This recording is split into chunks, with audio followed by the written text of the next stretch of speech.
Day continues here on One News Now. I'm Sean Yao. Senator Manny Pacquiao is hanging up his boxing gloves for good. The camp of the 8th Division World Champion confirmed his retirement from boxing on Tuesday. A statement is expected to be released soon. This dovetails with Pacquiao's 2022 presidential bid under one of two factions of the ruling political party, PDP Laban.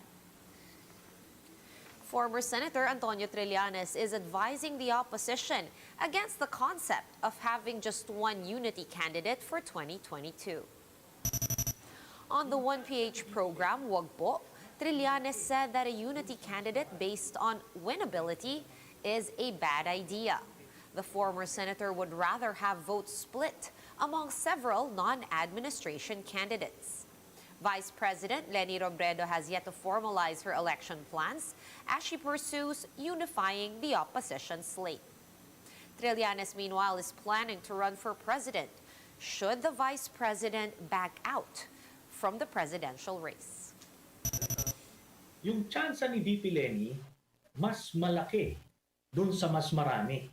Mas maliit yung lamang nung number one candidate. Palagay ko mga 10% lang. Dito, doon sa one-on-one, mahigit 40% ang lamang. Yung one-on-one, yung unity candidate na sinasabi. And the Health Department attributed the delay in the reporting of new COVID-19 deaths to technical issues with its COVID Gaia system. JC Cosico with the full report. From September 24 to 26, no new COVID-related deaths were reported in the Health Department's daily case bulletin. The DOH explained its COVID Gaia server was down during these dates due to overcapacity. Nagsabay-sabay kasi yung pag-push ng datos, sumabay din yung pag-e-encode natin ng datos. Hindi niya kinaya yung bulk talaga of the data being pushed. The agency said they will issue a separate advisory on the backlog of COVID-19 deaths. Despite this, daily COVID-19 cases and recoveries were tallied as the numbers were manually extracted from the COVID-19 Document Repository System or CDRS. This is where laboratory results are uploaded and can be accessed when COVID Gaia server is down. Despite this, DOH Epidemiology Bureau Director Dr. Alethea de Guzman said that down COVID Gaia will not have an impact on the assessment of the alert level system in Metro Manila. Dito naman sa alert level system natin, ang metrics na ginamit natin ay yung dami ng kaso, no? That's one. And the second is the healthcare utilization. Diba? So yung healthcare utilization, it's a different information system. The DOH said they are still assessing if Metro Manila is ready to downgrade to alert level 3. Base sa metrics na una nating ginamit para i-classify kung ano yung alert level ng NCR, nakikita natin na naiwan pa, no, ang National Capital Region under alert level 4. Pero tulad ng aming na ipaabot previously, ito namang metrics ay kasama sa mga pinag-aaralan in the pilot implementation of this policy shift in the National Capital Region. And we'll see. De Guzman said the Department of Information and Communications Technology is working on long-term solutions to minimize the downtime of COVID Gaia. This will improve the server capacity to avoid further technical issues. They're also asking the DICT to include antigen test data in COVID Gaia, which they say will be more challenging. Today, the DOH reported an additional 102 COVID-related deaths, bringing the total case count to over 37,500.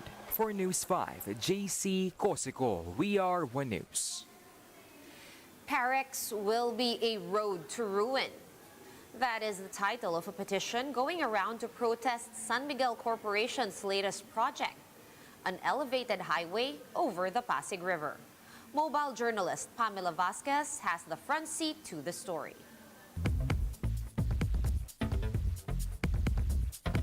An online petition to stop the Pasig River Expressway or Parex is gaining ground. Within a few days of its launch, more than 80 groups and nearly 1,000 people have signed on. They're opposing the construction of Parex, which is an elevated expressway spanning 19.4 kilometers, built on the banks of the Pasig River.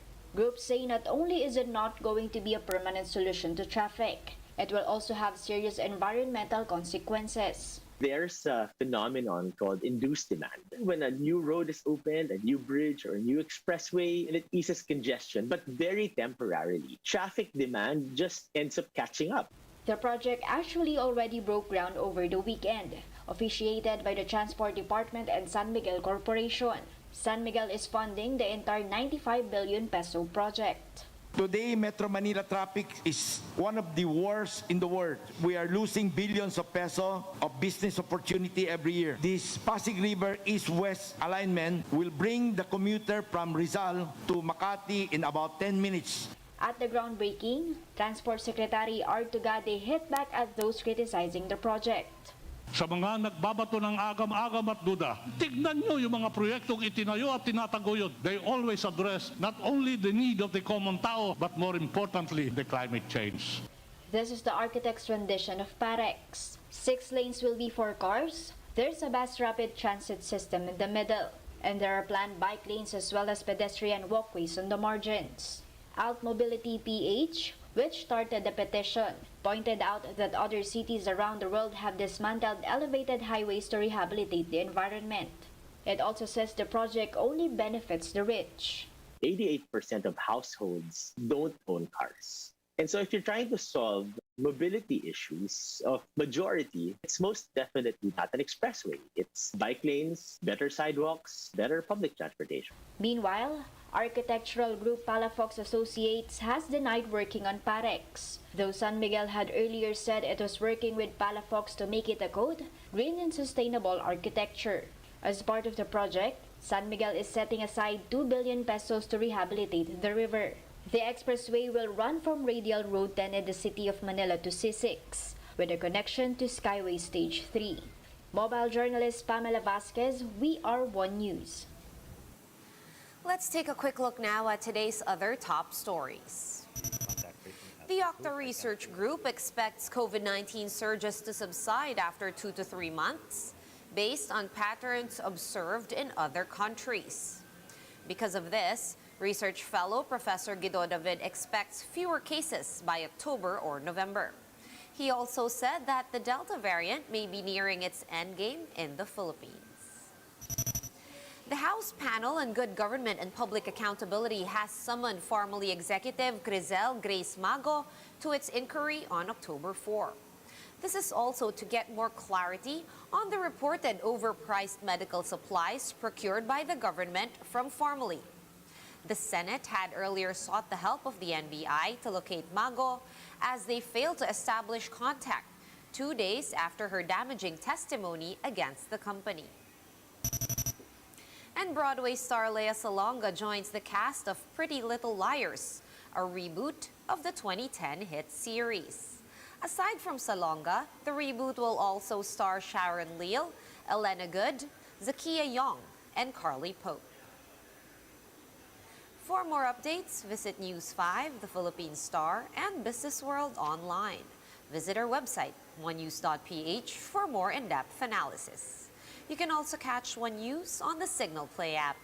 Register for a free account at www.signalplay.com and stream One News live anytime, anywhere. Masks on, wash hands, and stay safe, Philippines. I am Shawn Yao. We are One News.